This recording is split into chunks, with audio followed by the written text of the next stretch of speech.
সাতক্ষীরায় শিক্ষক শফিকুর রহমানের উপর হামলার প্রতিবাদে বিক্ষোভ ও মানববন্ধন করেছে শিক্ষার্থীরা। দুপুরে সদর উপজেলার বল্লী মোহাম্মদ মুজিবুর রহমান মাধ্যমিক বিদ্যালয় থেকে বিক্ষোভ মিছিল বের হয়। বাজার ঘুরে স্কুলের সামনে মানববন্ধন করে তারা। এ সময় প্রধান শিক্ষক আজহারুজ্জামান সহ অন্যান্য শিক্ষকরা বক্তব্য রাখেন। শিক্ষক শফিকুর রহমানের উপর হামলার ঘটনার নিন্দা ও প্রতিবাদ জানান তারা।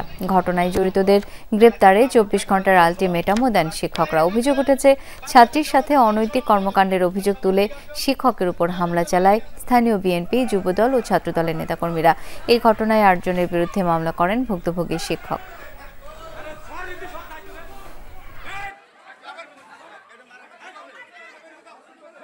স্কুল চলাকালীন সময় যদি আমাদের স্কুলে কোনো অপ্রীতিকর নারী কেলেঙ্কারি হয়ে থাকে, এর জন্য ম্যানেজিং কমিটি আছে।